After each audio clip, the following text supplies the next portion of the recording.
Hi friends, ಎಲ್ಲರಿಗೂ ನಮಸ್ಕಾರ. ಇವತ್ತಿನ ವಿಡಿಯೋದಲ್ಲಿ ನಾನು ಅಂದರೆ ಈ ಥರ ರಿಂಗ್ ಫಿಕ್ಸ್ ಮಾಡ್ಕೊಳ್ದೆ ಡಿಸೈನ್ ಮಾಡೋದು ಯಾವ ರೀತಿ ಅಂತ ತುಂಬ ಜನ ಕೇಳ್ತಾ ಇದ್ರಿ. ಯಾವ ರೀತಿಯಾಗಿ ಬ್ಲೌಸ್ಗೆ ಎಂಬ್ರಾಯ್ಡ್ರಿನ ಮಾಡೋದು, ರಿಂಗ್ ಫಿಕ್ಸ್ ಮಾಡ್ಕೊಳ್ದೆ ಬಟ್ಟೆನ ಯಾವ ಥರ ಇಟ್ಕೋಬೇಕು ಮತ್ತು ಯಾವ ರೀತಿಯಾಗಿ ಡಿಸೈನ್ ಮಾಡಬೇಕು ಅಂತ ತುಂಬ ಜನ ಕೇಳ್ತಾ ಇದ್ರಿ. ಅದಕ್ಕೆ ನಾನು ಈ ವಿಡಿಯೋದಲ್ಲಿ ತೋರಿಸ್ತಾ ಇದ್ದೀನಿ. ಇದು ತುಂಬ ಚೆನ್ನಾಗಿ ಬಂದಿದೆ ಡಿಸೈನ್. ಆ್ಯಕ್ಚುಲಿ ನೋಡಿ, ತುಂಬ ಚೆನ್ನಾಗಿ ಬರುತ್ತೆ.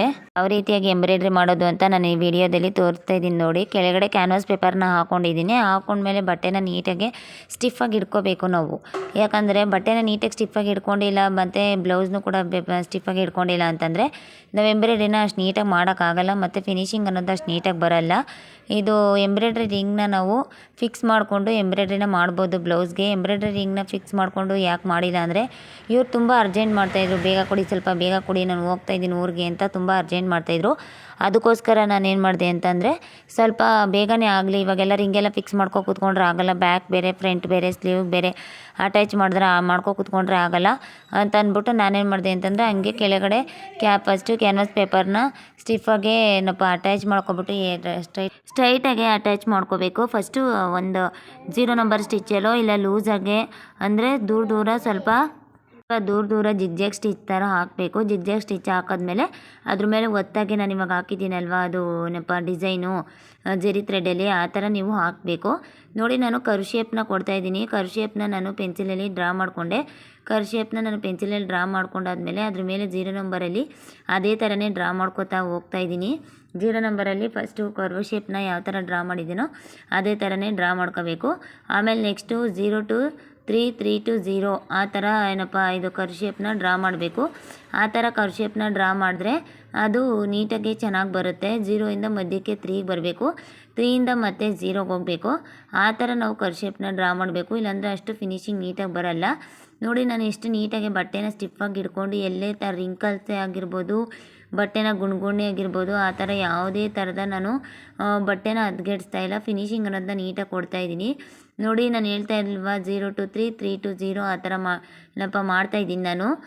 ಇದರಲ್ಲಿ ಏನೋ ಮಷಿನ್ ಎಂಬ್ರಾಯ್ಡ್ರಲ್ಲಿ 0 to 3, 3 to 0 ಆ ಥರ ಹೋಗ್ತಾಯಿದ್ದೀನಿ ಕರ್ವ್ ಶೇಪ್ಗೆ ಎಂಬ್ರಾಯ್ಡ್ರಿ ಮಾಡೋಕ್ಕೆ. ನೆಕ್ಸ್ಟ್ ನಾನು ಏನು ಹೇಳ್ತೀನಿ ಅಂತಂದರೆ, ಈ ಥರ ಎಂಬ್ರಾಯ್ಡ್ರಿ ಮಾಡಬೇಕಾದ್ರೆ ನಾವು ಕರ್ವ್ ಶೇಪ್ ಅನ್ನೋದನ್ನ ನೀಟಾಗಿ ಕೊಡಬೇಕು. ಫಿನಿಶಿಂಗ್ ಅನ್ನೋದನ್ನ ನಾವು ನೀಟಾಗಿ ಕೊಟ್ಟಿಲ್ಲ ಅಂತಂದರೆ ಯಾವ ಕಾರಣಕ್ಕೂ ಇದು ಚೆನ್ನಾಗಿ ಬರಲ್ಲ. ಇದು ಆ್ಯಕ್ಚುಲಿ ಹೇಳ್ಬೇಕಂದ್ರೆ 500 ರೂಪೀಸ್ ರೇಂಜಲ್ಲಿ ನಮ್ಗೆ ಮಾಡಿಕೊಡಿ ಎಂಬ್ರಾಯ್ಡ್ರಿ ಡಿಸೈನ್ ಅಂತ ಹೇಳಿದರು. 500 ರೂಪೀಸ್ ರೇಂಜಲ್ಲಿ ನಾನು ಈ ಬ್ಲೌಸ್ಗೆ ಎಂಬ್ರಾಯ್ಡ್ರಿ ಅನ್ನೋದನ್ನ ಮಾಡಿ ಕೊಡ್ತಾಯಿದ್ದೀನಿ. ಇದು ತುಂಬ ಚೆನ್ನಾಗಿ ಇದೆ ಅಂತ ಅನಿಸ್ತಾಯಿತ್ತು. ಸ್ಯಾರಿ ಬಂದು ಗ್ರೀನ್ ಕಲರ್ ಇದೆ. ಇದು ಬ್ಲೌಸ್ ಬಂದು ಸ್ವಲ್ಪ ಮೆರೂನ್ ಇದೆ, ಲೈಟ್ ಮೆರೂನ್ ಕಲರ್ ಇದೆ. ಅದಕ್ಕೆ ನಾನು ಮೆರೂನು ಮತ್ತು ಏನಪ್ಪ ಈ ಥರ ಗ್ರೀನ್ ಕಲರ್ ಕಾಂಬಿನೇಷನಲ್ಲಿ ನಾನು ಎಂಬ್ರಾಯ್ಡ್ರಿ ಅನ್ನೋದನ್ನ ಮಾಡ್ತಾಯಿದ್ದೀನಿ. ಇನ್ನು ಮುಂದೆ ತುಂಬ ಡಿಸೈನ್ಸ್ಗಳೇನು ಮಾಡೋದಿದೆ. ತುಂಬ ಡಿಸೈನ್ಸ್ ಎಲ್ಲನೂ ನಾನು ನಿಮಗೆ ಮಾಡಿ ತೋರಿಸ್ತೀನಿ. ಇದು ನೋಡಿ ಎಷ್ಟು ಚೆನ್ನಾಗಿ ಬರ್ತಾಯಿದೆ ಅಂತ, ಎಷ್ಟು ಚೆನ್ನಾಗಿದೆ ಇದು ಡಿಸೈನು ಅಂತ. ತುಂಬ ಚೆನ್ನಾಗಿ ಬರುತ್ತೆ. ಬಟ್ ಕ್ಯಾನ್ವಾಸ್ ಪೇಪರ್ನ ಫುಲ್ಲು ಡಿಸೈನ್ ಆಗೋವರೆಗೂ ರಿಮೂವ್ ಮಾಡಬಾರ್ದು. ನೋಡಿ, ಇವಾಗ ನಾನು ಗ್ರೀನ್ ಕಲರಲ್ಲಿ ಲೀಫ್ ಡಿಸೈನ್ನ ಎಂಬ್ರಾಯ್ಡ್ರಿ ಮಾಡ್ತಾ ಹೋಗ್ತಾಯಿದ್ದೀನಿ. ಆ್ಯಕ್ಚುಲಿ ಹೇಳ್ಬೇಕಂದ್ರೆ ಈ ಬ್ಲೌಸ್ನ ಡಿಸೈನ್ ಮಾಡಬೇಕಾದ್ರೆ ಒಂದು 3 ಕರ್ವ್ ಶೇಪ್ಸ್, ಅಂದರೆ ಒಂದು 3 ಕರ್ವ್ ಶೇಪ್ಸ್ಗೆ ಲೀಫ್ನ ಕೊಂಡಿಸ್ಬೇಕಾಗಿತ್ತು. ಆವಾಗ ಮಿಷಿನು ಜಾಮ್ ಆಗಿಬಿಟ್ಟು ಟೈಮರ್ ಸ್ಕಿಪ್ ಆಗಿಬಿಡ್ತು. ಟೈಮರ್ ಸ್ಕಿಪ್ ಆಗಿರೋದ್ರಿಂದ ನಾನು ಏನೇ ಮಾಡಿದ್ರೂ ಕೂಡ ಅದು ಏನೋ ನೀಡಲ್ ಅನ್ನೋದು ಪಾಯಿಂಟ್ ಟು ಪಾಯಿಂಟ್ ನೀಟಾಗಿ ಕೂತ್ಕೊಂಡಿಲ್ಲ. ಪಾಯಿಂಟ್ ಟು ಪಾಯಿಂಟ್ ನೀಟಾಗಿ ಕೂತ್ಕೊಂಡಿಲ್ಲ ಅಂತ ಕೂತ್ಕೊಂಡಿಲ್ಲದೆ ಇರೋದಕ್ಕೆ ಸ್ವಲ್ಪ ಎಂಬ್ರಾಯ್ಡ್ರಿ ಮಾಡೋಕ್ಕಾಗಿಲ್ಲ. ಮತ್ತು ಮೆಕ್ಯಾನಿಕ್ ಕಾಲ್ ಮಾಡಿ ಕರೆಸಿ ಕೇಳಿದೆ ಅವ್ರಿಗೆ. ನಾನು ಆ್ಯಕ್ಚುಲಿ ಹೇಳ್ಬೇಕಂದ್ರೆ, ನಾನು ಒಬ್ಬರ ಹತ್ರ ಮೆಕ್ಯಾನಿಕ್ ಹತ್ರ ಮುಂಚೆ ಬೇರೆ ಮೆಕ್ಯಾನಿಕ್ ಹತ್ರ ನಾನು ಮಷಿನ್ ರಿಪೇರಿ ಮಾಡಿಸ್ಕೊಬರ್ತಿದ್ದೆ. ಅವ್ರ ಹತ್ರ ತೊಗೊಂಡೋಗಿದ್ದಾಗ ಅವರು ಏನು ಸಜೆಷನ್ ಕೊಟ್ಟರು ಅಂತಂದರೆ, ನೀವು ಕೊಬ್ಬರಿ ಎಣ್ಣೆನ ಹಾಕಿ ಮಿಷಿನ್ಗೆ ತುಂಬ ಚೆನ್ನಾಗಿ ಬರುತ್ತೆ ಎಂಬ್ರಾಯ್ಡ್ರಿ, ಹಿಂದಿಯವರೆಲ್ಲ ಅದನ್ನೇ ಯೂಸ್ ಮಾಡ್ತಾರೆ ಅಂತ ಹೇಳಿದ್ರು.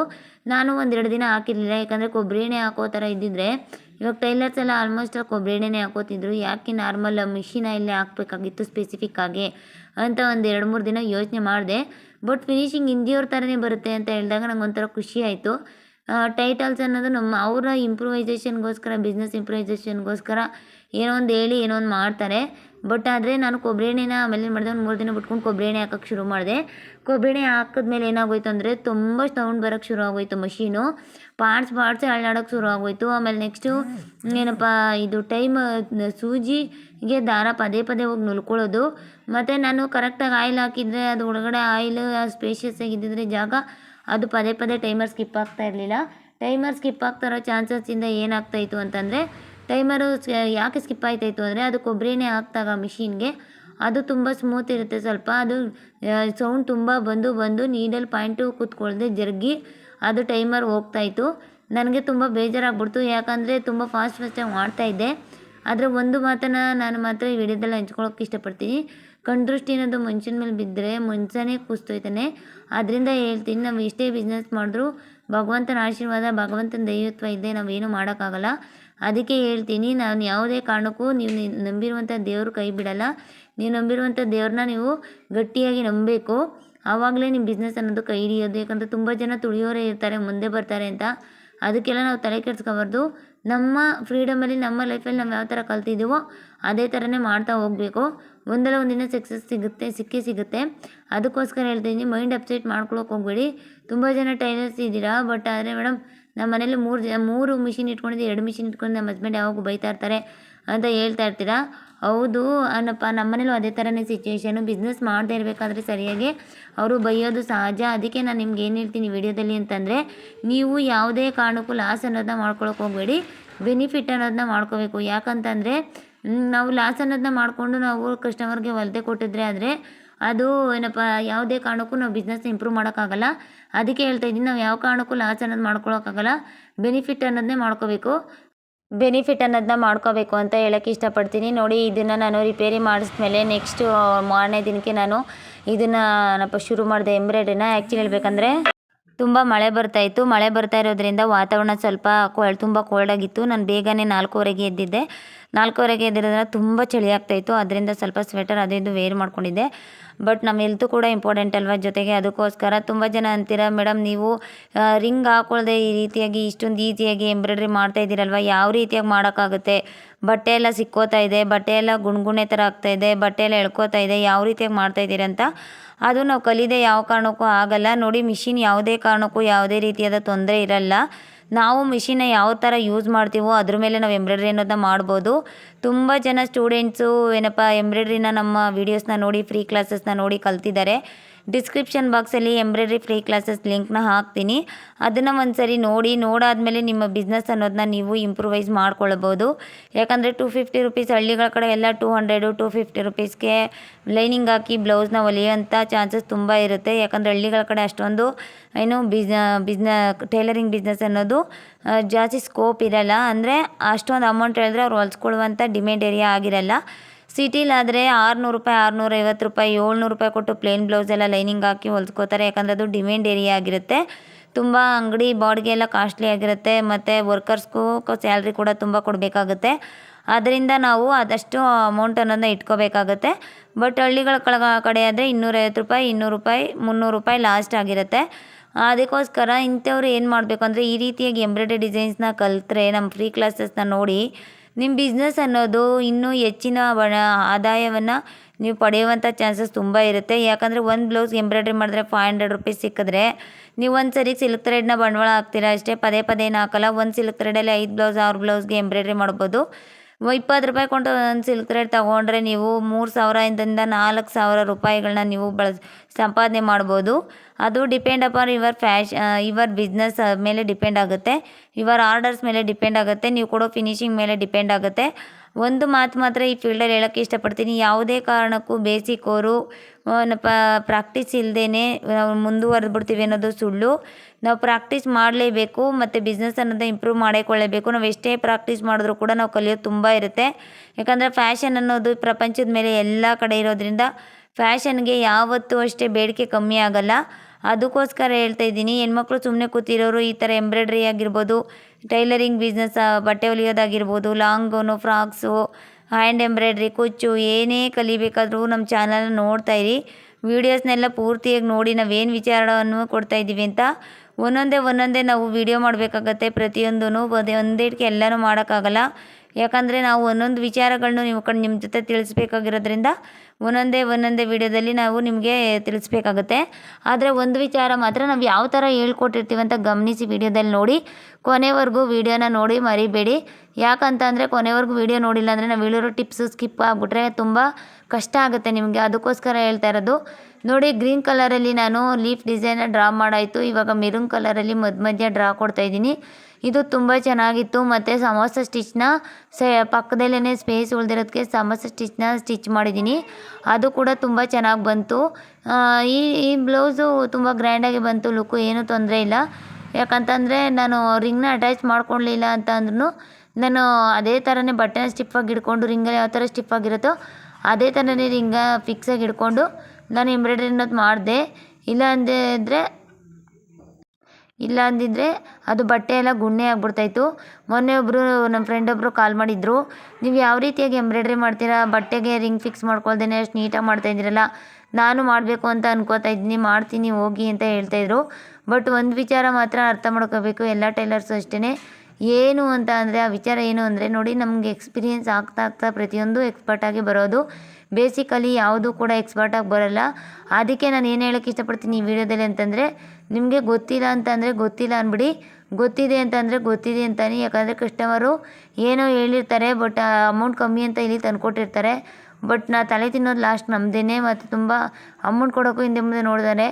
ಅದಕ್ಕೆ ಹೇಳ್ತಾ ಇದ್ದೀನಿ, ತುಂಬ ಪ್ರಾಕ್ಟೀಸ್ ಮಾಡಿ ಮುಂದೆ ನೀವು ಅಂದ್ಕೊಂಡಿರೋ ಥರ ಟೈಲರಿಂಗಲ್ಲಿ ಮುಂದೆ ಬರ್ಬೋದು, ನಿಮ್ಮ ಗುರಿನ ನೀವು ತಲುಪ್ಬೋದು ಅಂತ ಹೇಳೋಕ್ಕೆ ಇಷ್ಟಪಡ್ತೀನಿ. ಈ ವಿಡಿಯೋ ನೋಡಿ ನಿಮ್ಗೆ ಏನು ಅನಿಸ್ತು ಅಂತ ನಾನು ಕಮೆಂಟ್ಸ್ ಬಾಕ್ಸಲ್ಲಿ ತಿಳಿಸಿ. ಮತ್ತು ಇನ್ನು ಯಾವ್ಯಾವ ಥರ ಡಿಸೈನ್ ಬೇಕು ಸ್ಕ್ರೀನ್ಶಾಟ್ ಹೊಡೆದು ಫೋಟೋ ಕೂಡ ಕಳಿಸ್ಬೋದು. ನಮ್ಮ ಚಾನಲ್ನ ಸಬ್ಸ್ಕ್ರೈಬ್ ಮಾಡ್ಕೊಂಡಿರೋರಿಗೆಲ್ಲ ತುಂಬ ಥ್ಯಾಂಕ್ಸ್ ಹೇಳೋಕ್ಕೆ ಇಷ್ಟಪಡ್ತೀನಿ. ನೋಡಿ, ಇಲ್ಲ ಅಂದರೂ ಒಂದು 10 ಬ್ಲೌಸ್ನಾದರೂ ನಾನು ಸ್ಟಿಚ್ ಮಾಡಿ ಹಾಕಿದ್ದೀನಿ. ಉಕ್ಸ್ ಹಾಕಬೇಕಾಗಿತ್ತು, ಒಬ್ಬರು ಕಸ್ಟಮರ್ ಬಂದಿದ್ದರು, ಉಕ್ಸ್ ಹಾಕಿರಲಿಲ್ಲ. ಆಮೇಲೆ ನಾನೇ ಒಂದು 3 ಬ್ಲೌಸ್ಗೆ ಉಕ್ಸ್ ಹಾಕಿ ಕಳಿಸ್ದೆ. ಇವಾಗ ಏನು ಮಾಡೋದು, ಸ್ವಲ್ಪ ಹುಷಾರಿಲ್ಲದೆ ಇರೋ ಕಾರಣ ಎಡವಟ್ಟಾಗ್ಬಿಡ್ತು. ಇವಾಗ ಹುಷಾರಾಗಿದ್ದೀವಿ ನೋಡಿ. ಓಕೆನಪ್ಪ, ಈ ರೀತಿಯಾಗಿ ಫಿನಿಶಿಂಗ್ ಅನ್ನೋದು ಬರಬೇಕು. ಬಾರ್ಡರಲ್ಲೆಲ್ಲ ಏನಪ್ಪ ನೀಟಾಗೆ ಈ ರೀತಿಯಾಗಿ ಫಿನಿಶಿಂಗ್ ಅನ್ನೋದು ಬರಬೇಕು. ನಮ್ಮ ಫಿನಿಶಿಂಗ್ನ ನೋಡಿ ತುಂಬ ಜನ ಒಪ್ಕೋತಾರೆ. ಬಟ್ ಕೆಲವೊಬ್ಬರು ಇರ್ತಾರೆ ಈ ರೀತಿಯಾಗಿ ವರ್ಕ್ ಮಾಡಿದ್ದೀನಿ ಅಂತ ಏನೂ ಮಾಡೋಕ್ಕಾಗಲ್ಲ. ಇಲ್ಲಿ ಹಳ್ಳಿ ಜನ ಅದೇ ಥರನೇ ಏನಪ್ಪ, ಅವರು ಸ್ವಲ್ಪ ಆ ಥರ ಈ ಥರ ಎಲ್ಲ ಸ್ಟಿಚ್ ಮಾಡೋಕ್ಕಾಗಲ್ಲ. ಅವ್ರಿಗೆ ಯಾವುದಾದ್ರೂ ಡಿಸೈನ್ ತೋರಿಸ್ಬಿಟ್ರೆ ಅದನ್ನೇ ಒಪ್ಕೋತಾರೆ. ಬೇರೆ ಥರ ಡಿಸೈನ ಮಾಡಿ ಅಂತಂದರೆ ಯಾವ ಕಾರಣಕ್ಕೂ ಅವ್ರು ಒಪ್ಕೊಳ್ಳಲ್ಲ. ಅದಕ್ಕೋಸ್ಕರ ನಾನು ಏನಪ್ಪ ಇದು ಕಸ್ಟಮರ್ ಏನು ಹೇಳ್ತಾರೋ ಅದೇ ಡಿಸೈನ್ನ ನಾನು ಮಾಡಿ ಕೊಡ್ತಾಯಿದ್ದೀನಿ. ಇವಾಗ ತುಂಬ ಆರ್ಡರ್ಸ್ ಬಂದಿದೆ, ಅದನ್ನೆಲ್ಲ ಮಾಡಿ ತೋರಿಸ್ತೀನಿ ಮುಂದೆ. ಮಿಷಿನ್ ಎಂಬ್ರಾಯ್ಡ್ರಿ ನನಗೆ ಹೆಲ್ತ್ ಇಶ್ಯೂಸ್ ಇರೋದ್ರಿಂದ ನಾನೇನು ತೋರಿಸ್ಕೊಡೋಕ್ಕಾಗಲಿಲ್ಲ, ತುಂಬ ತೊಂದರೆ ಆಗ್ಬಿಡ್ತು. ಬ್ಯಾಕ್ ಸೈಡ್ ಇರುವಂಥ ಥ್ರೆಡ್ಡು, ಕ್ಯಾನ್ವಾಸ್ ಪೇಪರು ಅದೆಲ್ಲ ನೀಟಾಗಿ ಟ್ರಿಮ್ ಮಾಡಬೇಕು. ನೀಟಾಗಿ ಟ್ರಿಮ್ ಮಾಡಿಲ್ಲ ಅಂತಂದರೆ ಮತ್ತೆ ಏನಪ್ಪ ಕಸ್ಟಮರು ಮತ್ತೆ ಬರ್ತಾರೆ, ಏನು ಈ ಥರ ಹೊಲ್ದಿದ್ಯಲ್ಲ ಅಂತ. ಅದಕ್ಕೋಸ್ಕರ ನಾನು ಹೇಳ್ತಾ ಇದ್ದೀನಿ, ಫಿನಿಶಿಂಗ್ ಅನ್ನೋದನ್ನ ತುಂಬ ಚೆನ್ನಾಗಿ ಕೊಡಿ. ಸ್ವಲ್ಪ ಲೆಂತ್ ಅನ್ನೋದನ್ನ ಮೀಡಿಯಮಾಗಿ ಇಟ್ಕೊಳ್ಳಿ. ಈ ಥರ ಪ್ರಾಬ್ಲಮ್ ನನಗೂ ಆಗಿತ್ತು. ಲೆಂತು ಅದೇ ಇದ್ರದ್ದು ಇವಾಗ ಸ್ಟಿಚ್ದು ಲೆಂತು ಸ್ವಲ್ಪ ಕಮ್ಮಿಯಾಗಿ ಇಟ್ಕೊಳ್ಳಿ. ಏನಾದರೂ ಪ್ರಾಬ್ಲಮ್ ಆದರೆ ಸ್ವಲ್ಪ ಸ್ಟಿಚಿಂಗ್ ಕಮ್ಮಿ ಇದ್ದರೂ ಕೂಡ ಅವಾಯ್ಡ್ ಆಗುತ್ತೆ. ಸ್ಟಿಚ್ ಲೆಂತ್ ಇದ್ದರೆ ಓಪನ್ ಆಗಿಬಿಡುತ್ತೆ. ನೋಡಿ ಯಾವ ರೀತಿಯಾಗಿ ಎಂಬ್ರಾಯ್ಡ್ರಿ ಮಾಡಿದೆ ಅಂತ, ಎಷ್ಟು ಚೆನ್ನಾಗಿದೆ ಗೊತ್ತಾಯಿದೆ ಎಂಬ್ರಾಯ್ಡ್ರಿ. ತುಂಬ ಫಿನಿಶಿಂಗ್ ಎಲ್ಲ ಚೆನ್ನಾಗಿ ಬಂತು. ಸಿಂಪಲ್ಲಾಗಿದ್ದರೂ ಗ್ರ್ಯಾಂಡಾಗಿ ಕಾಣಿಸ್ತಾಯಿತ್ತು. ನೋಡಿ ಇವಾಗ ಸ್ಲೀವ್ಗೆ ನಾನು ಮಾಡ್ತಾಯಿದ್ದೀನಿ. ನೋಡಿ ಸಣ್ಣ ಲೀಫ್ ಡಿಸೈನ ಸ್ಲೀವ್ಗೆ ಮಾಡ್ತಾಯಿದ್ದೀನಿ. ಸ್ಲೀವ್ಗೆ ಸಣ್ಣ ಲೀಫ್ ಡಿಸೈನ್ ಮಾಡಿದ್ರೆ ನಾವು ಬ್ಯಾಕಿಗೆ ಮ್ಯಾಚ್ ಆಗೋ ಥರ ನಾವು ಸ್ಲೀವ್ಗೂ ಕೂಡ ಮಾಡ್ಬೋದು. ಅದಕ್ಕೆ ಬ್ಯಾಕಲ್ಲಿ ಲೀಫ್ ಡಿಸೈನ್ ಇದ್ದದ್ರಿಂದ ತೊಳಗೂ ಕೂಡ ನಾನು ಲೀಫ್ ಡಿಸೈನ್ನೇ ಅಪ್ಲೈ ಮಾಡ್ತಾಯಿದ್ದೀನಿ. ಅಲ್ಲೊಂದು ಆ ಥರ ಸ್ಮಾಲ್ ಬುಟ್ಟ ಡಿಸೈನ್ನ ನಾನು ಕ್ರಿಯೇಟ್ ಮಾಡ್ತಾಯಿದ್ದೀನಿ.